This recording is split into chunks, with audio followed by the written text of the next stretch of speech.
Jack, we've been hearing from Scott Allen today about his heart condition. From you as his head coach, just sum up what he's been through and how you've been able to support him.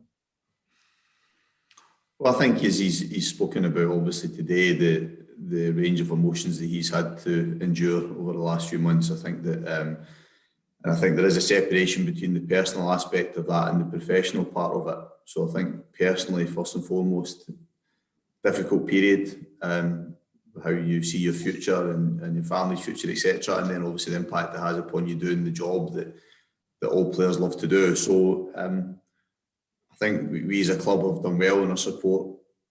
We've given him, I think medically, and the advice and information and expertise that he's been offered to allow him to return to training and play has been good. I think from a staff point of view, in terms of keeping him engaged with us through that period and keeping him busy, I think that helped him as well. And thankfully now we're in a place whereby he's been part of the squad for the last 4, 5, 6 weeks, which is great for him first and foremost. So a real challenging period for him, and I think the fact that he's spoken so candidly about it today, with I think above and beyond, is to try and raise that awareness of the importance of continuing to be screened properly. I know there's an onus on us to do it as clubs, and that has changed significantly in recent times. But I think it's just that increased awareness again and the importance of players making sure they buy into that screening process as well. From you as a head coach, Jack, when you hear something like that, that's passed to you, the medical advice, what are you thinking at that point in terms of what happens next in terms of the football? I think if I take myself back to a number of months ago when I first had the conversation with Scott, I spoke to him immediately after he was given his initial diagnosis, if you like, when he was down in London. And I think there's an emotional aspect to that for both of us, because I think it was so raw for him at the time. And I kind of pride myself on the relationships I build with my players, and I think I understood the impact it was having on him immediately in terms of as a person. And to be honest, that was really as far as it went at that point, because there was at no stage did it drift towards how that impacts upon us in the playing side of things, because Scott's a human being first and foremost. So I think that superseded any thought towards how that would impact upon us in the playing side. And I think we continued to have that. I never really at any point allowed myself to drift towards it being a bad thing for me not having this talented player at my disposal. It flips a little bit, because when he comes back to health and he's available again, then it is a major plus to have him in the squad again. But certainly at the time when he was going through that challenging period, it was much more about looking after him as a person.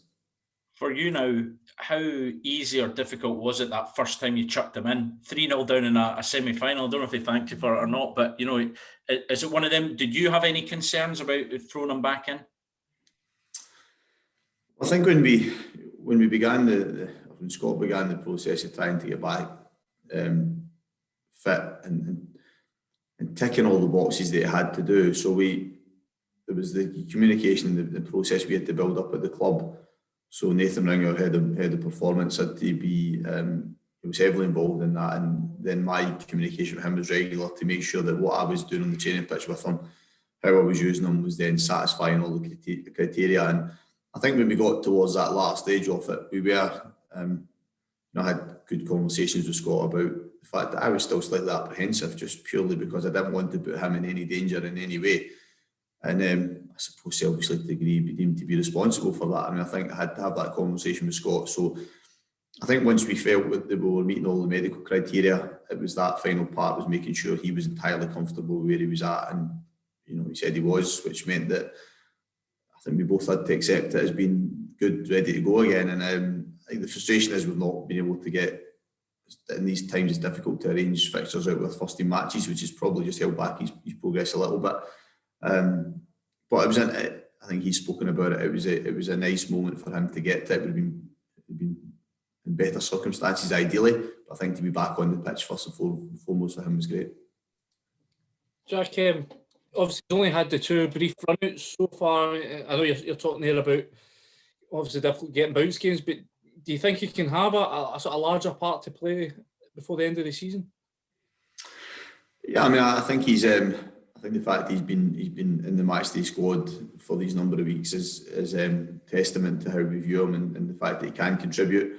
I think in recent matches, obviously, our performances have been good, and the way the games have panned out, it's meant that positionally it's maybe not been a change we've had to make. But I think he understands, he will understand that to get him up to full match speed, we need to get him into games. I said it is difficult to organise games out with your match schedule at the moment, but he'll continue to be involved, and I envisage him playing a part in these remaining fixtures.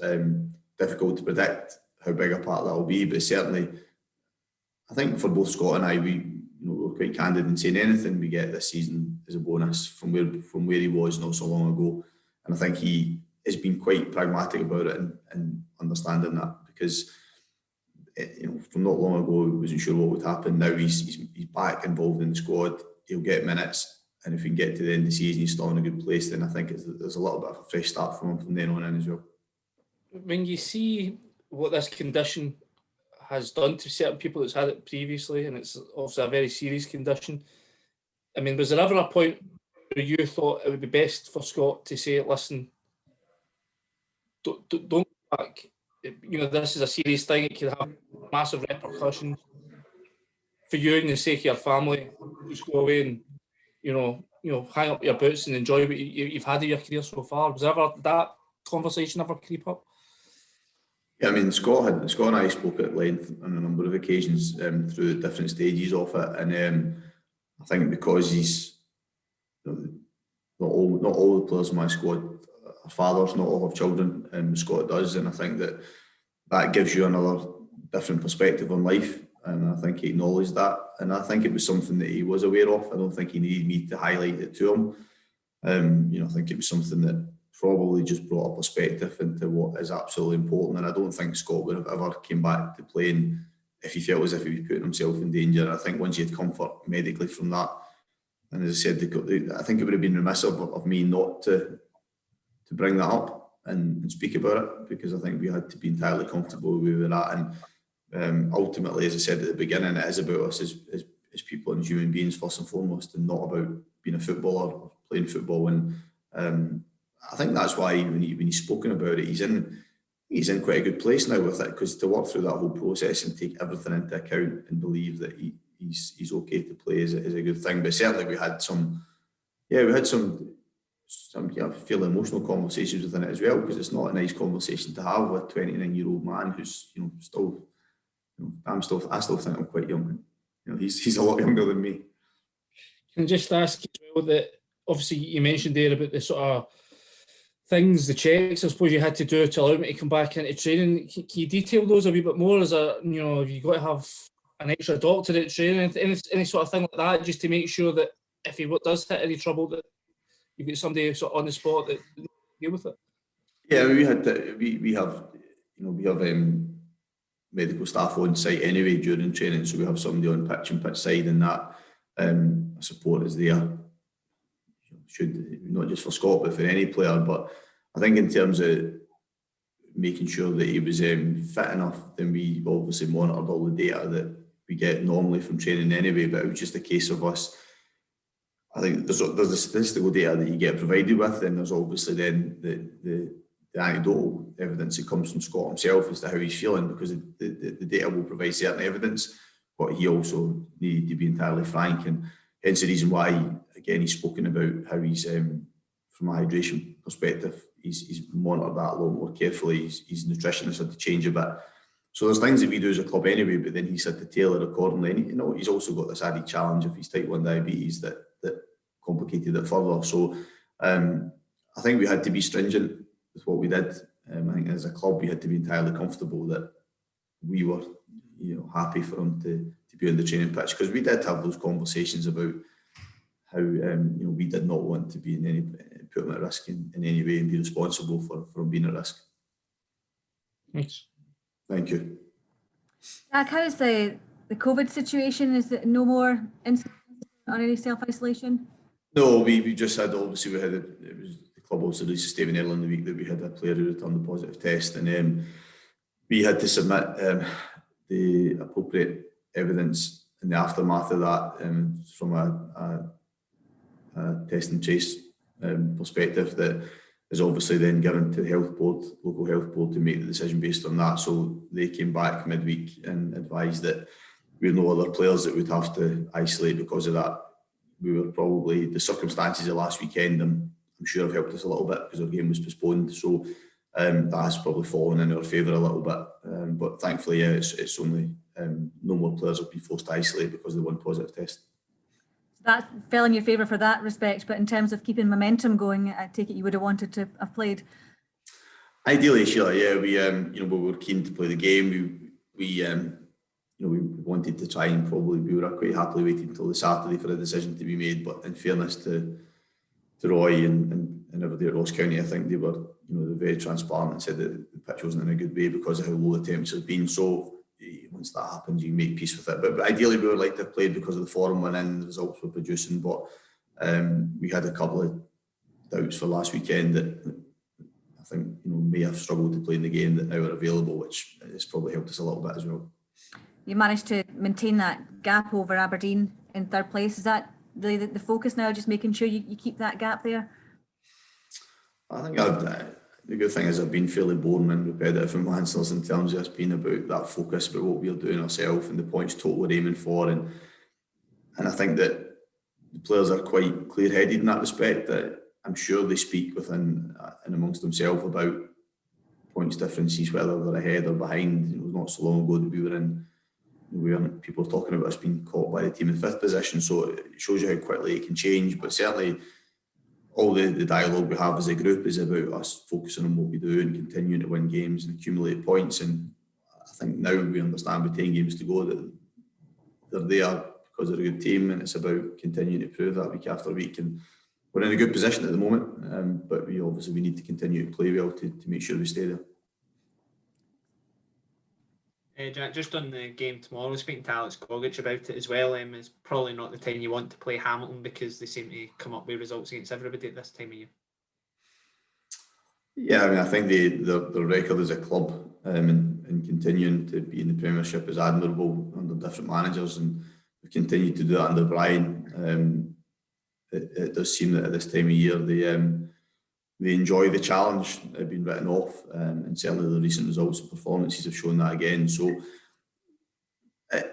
yeah, I mean, I must admit that I never really find any game in the Premiership one that I'm comfortable about, because I think they're all challenging in their own individual ways. And even earlier in the season at Easter Road, we were really good for the first part of the game and find ourselves goals ahead, and yet then are holding on at the end of the game, which is probably in a in the one game alone shows that what Hamilton are capable of. So I expect a difficult game, but as I said, it's pleasing for us that we're in the type of form that we're in, both individually and as a whole team at the moment.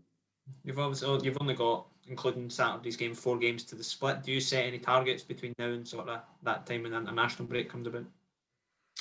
Yeah, we've continually set targets throughout the course of the season. You broke the season down into smaller chunks and continually do work towards them. And in fairness, if you balance those smaller chunks out, we're not far away from where we hoped we would be and wanted to be. So we also, are acutely aware of where we would like to be come that split, because obviously post-split we know we're going to have some difficult matches. So it's just that focus on continuing to accumulate points. We believe we've got a set of fixtures coming out that we can continue to do that. How is the squad look? Obviously, you had the break last week, and speaking about a couple of knocks, are you hoping that perhaps a few guys when they've been involved this week? Yeah, there's certainly a couple, Ben, who would have been touch and go for last weekend that have trained this week and are available again. Obviously, with a player ruled out through positive COVID test, and other than that, we're fit and healthy, which is good. We have this week on the training pitch, we've had a full week, which we've not had a lot recently, and then we've had, with the exception of that one player, a full complement of the training pitch as well. So which has been good. I think it's been a bright week for us as well, and it's been nice at this time of season to have a fit and healthy squad. Jack, in terms of this race for third, is it, obviously you're in a good position. Is it just sort of reminding the players how good a position they're in, and sort of you want them to have no regrets between now and the end of the season in terms of results? Yeah, I think that as a club, I've spoken about the want to make sure that Hibs are in this position year upon year, but also temper that with the fact that I read recently that they've only finished there 4 times in my lifetime, and that I genuinely was really surprised by that, and I think that is something that we're continually hammering home to the players to say that what they're doing this season is good, and if we can continue to do it, then they'll deserve praise. They'll get it for it, and I think they've had bumpy periods this season, and I think they've shown resilience and character to come through that and emerge from them. So I've got a good feeling about them, and I think a lot of them are looking forward to this part of the season that's coming up, knowing that there's a big prize at stake for them.